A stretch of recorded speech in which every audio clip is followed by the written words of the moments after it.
잘 보시면 뭐가 하나가 없는 게 있습니다. 뭐죠? 난간이 없죠. 만약에 이 멋진 한강뷰에 난간이 있었다면 어땠을까요? 서재로 쓸 수 있는 공간과 침실 공간을 같이 배치한 사례인데요. 여기서 중요한 게 하나 있어요. 이런 공간의 분리를 할 때 오렌지 블럭이 만드는 새로운 변화 OBM 이코치입니다. 지금 이곳은 광진구 자양동에 있는 현대아파트, 준공된 지 30년 된 30평대 투베이 아파트 구조입니다. 클라이언트는 투자 가치가 높은 한강변 아파트를 원하셨고 지금 이렇게 새로 공사를 진행하게 되었습니다. 지금 밖에 보시는 이 풍경이 보이시나요? 너무나 부러운 풍경입니다. 이 아파트의 기존 상태는 구축 아파트답게 너무 상태가 좋지 않았어요. 저희가 이 아파트에 처음에 왔을 때 그런 눈에 보이는 이런 문제들 뿐만 아니라 확장된 거실의 이곳, 그리고 입구방의 확장된 모습, 이런 것들이 저희 눈에는 너무나 잘못되어 있는 그런 공사들이었기에 다시 공사를 해야 되는 그런 상황들을 말씀을 드렸었고, 욕실이라든가 주방이라든가 이런 기존 구조는 새로운 우리의 형식들을 담기에는 너무나 불합리한 구조였습니다. 게다가 이 아파트는 기존에 중앙난방에서 개별난방으로 전체 세대가 다시 공사를 했었는데요. 이 난방 배관들이나 이런 것들이 우리 발코니 쪽에 완전히 다 노출되고 우리 주방 쪽에 싱크대 밑쪽으로 전부 다 노출되어 있어서 너무나 좀 상태들이 안 좋았죠. 30년 된 구축 아파트가 어떤 과정으로 어떻게 바뀌었는지 한번 리뷰를 시작해 보겠습니다. 클라이언트는 기존에 가지고 계시던 가전이라든가 가구들을 그대로 가져오실 예정입니다. 지금 제 앞에 이 자리는 식탁이 놓일 자리인데 니즈가 분명하셨기 때문에 여기 식탁을 놓고 나머지의 주방 볼륨을 설계를 했습니다. 이 식탁과 함께 새로 들어오는 가전 중에서 까만색 블랙 뚱뚱한 냉장고가 또 들어올 예정이에요. 그래서 이 주방의 볼륨에서 컬러 베리에이션을 이렇게 화이트 주방과 블랙 주방 투톤으로 설계를 하게 되었고요. 지금 제 옆에 여기에는 기존에 난방 분배기가 있었습니다. 이 기존 난방 분배기는 중앙 난방에서 개별 난방으로 바꿔지면서 배관들도 다 노출되어 있었고요. 이 주방 구조를 저희가 좀 완성시키기 위해서 난방 분배기의 이동도 같이 이루어졌는데, 이쪽에 한번 보시면 주방 발코니가 이렇게 있어요. 지금은 보일러를 새로 설치를 하면서 기존에 노출되어 있던 이런 보일러 배관들을 모두 이 바닥 안에 매립 시공을 했고요. 그 다음에 이 외벽은 이렇게 보조 싱크대 같은 것들 두기 위해서, 또 결로 곰팡이 같은 것들 생기지 않게 하기 위해서 단열 공사도 진행을 했습니다. 이 보조 발코니에 가구를 넣을 때 단열 공사 없이 가구를 설치하면 절대로 안 되고요. 가급적이면 이 통로만 좀 확보가 된다면 약간의 공간을 띄워서 가구를 설치하시기 바랍니다. 매우 중요한 얘기입니다. 이 부분. 안 그러면 어떻게 되나요? 결로 곰팡이가 가구 뒤에 엄청나게 생겨서 가구가 썩거나 나중에 냄새나 이런 것 때문에 엄청나게 나쁜 환경에서 생활하셔야 될 겁니다. 이 주방에 아까 식탁 놓이는 위치 좌측에는 인터폰하고 분전함이 있었는데, 분전함은 이렇게 벽 속에 히든을 좀 시켰고요. 인터폰은 현관 쪽으로 이동시켜서 좀 빼놨습니다. 천정 같은 경우는 기존 천정을 재사용하면서도 마감을 다시 쳤고요. 그 다음에 이 벽들은 전체 석고 작업을 다시 하면서 걸레바지, 몰딩, 그리고 문선을 없앨 수 있었습니다. 지금 이 거실 쪽에 한강뷰 너무 멋집니다. 지금 약간 해가 져서 좀 어둑어둑해지긴 했는데, 잘 보시면 뭐가 하나가 없는 게 있습니다. 뭐죠? 난간이 없죠. 만약에 이 멋진 한강뷰에 난간이 있었다면 어땠을까요? 이런 가치가 나오지 않았겠죠. 이렇게 멋진 한강뷰에 난간을 없앨 수만 있다면 난간을 없애고 이렇게 시공을 한번 해보십시오. 이 집의 가치는 훨씬 더 올라갈 겁니다. 기존 확장창이 발코니 외창에 덧창으로 시공이 되어 있었어요. 게다가 그 바깥쪽의 기존 창은 알루미늄 창이었습니다. 진짜 말도 안 되는 그런 시공이었고요. 이 바닥을 뜯어냈을 때 기존의 바닥 난방 파이프의 상태는 정말 또 말도 안 되는 상황이었습니다.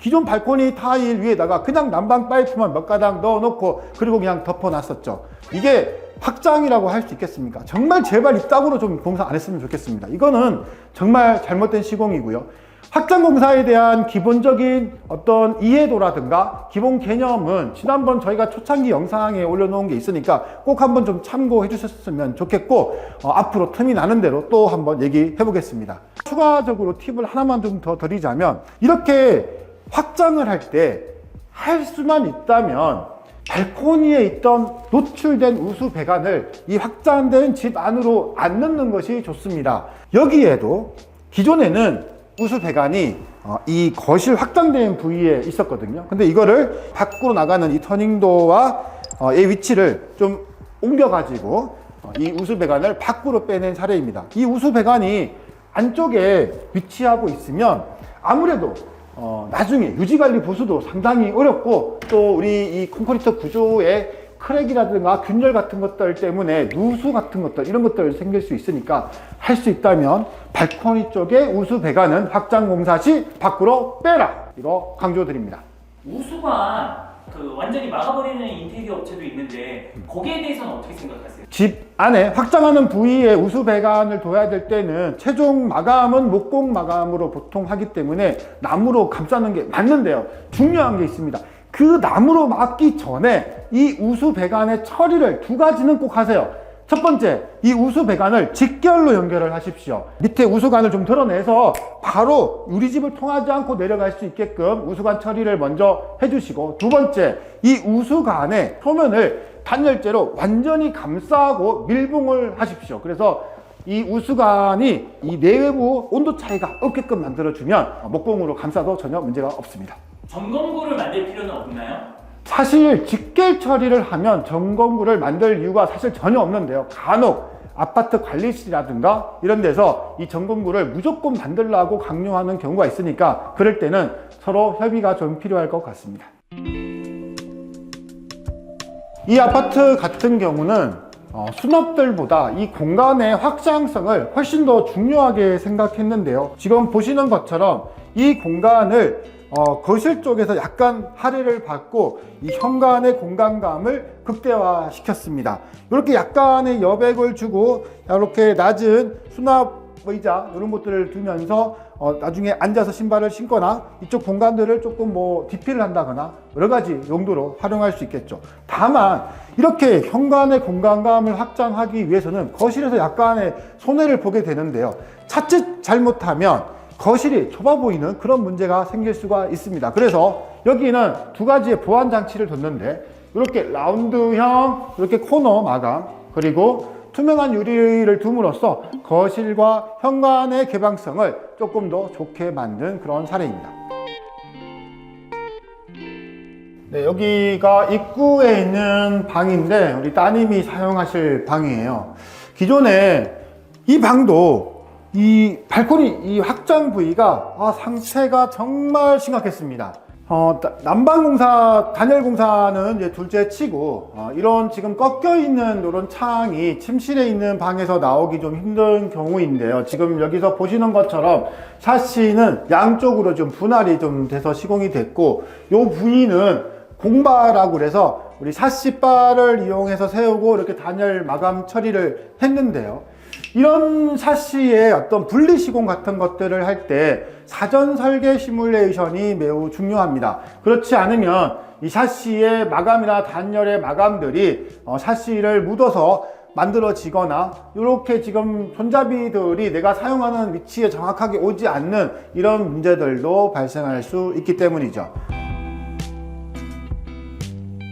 기존의 욕실 구조는 매우 좀 불합리했습니다. 양변기가 왼쪽에 있었고 세면대는 오른쪽에 있었죠. 좁은 욕실일수록 구조를 한번 바꿔보십시오. 세면대의 위치와 양변기의 위치를 바꾸고 넓은 카운트 세면대를 둠으로써 이 욕실은 한층 더 사용이 더 편리해졌고 훨씬 더 넓은 공간감을 가지게 되었습니다. 다만 이럴 때 배관의 높이들이 달라지기 때문에 세면대가 있고 양변기가 있는 위치는 건식으로 사용하셔야 됩니다. 훨씬 더 관리는 쉬우실 거예요.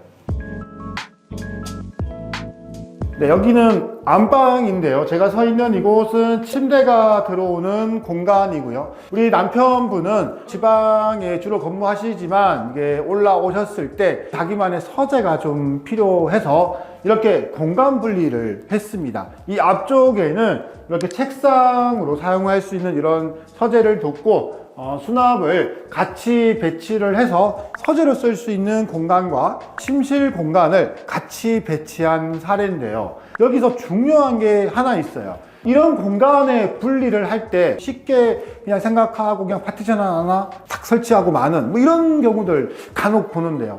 이게 좀 문제가 있습니다. 왜냐하면 이런 공간 분리를 할 때는 전기라든가 설비에 대한 어떤 구조적인 변경뿐만 아니라 여기처럼 이 샤시는 이렇게 밑에까지 내려오는 샤시로 분할되어 있고 또 이 가벽을 중심으로 이 오른쪽 샤시는 침대가 들어가는 높이에 맞춰서 조금 더 높은 샤시로 이렇게 분할이 되어 있죠. 사전에 검토된 설계가 고민되지 않고 진행되지 않았다면 이 샤시의 높이뿐만 아니라 이 손잡이들이 그냥 하나의 샤시로 만들어져 가지고 저쪽으로 샤시가 밀려가거나 이쪽에서 샤시가 밀려오고 내가 저쪽 문을 열려면 반대쪽으로 건너가야 되는 이런 문제들을 생기는 겁니다. 절대적으로 사전 설계는 중요합니다.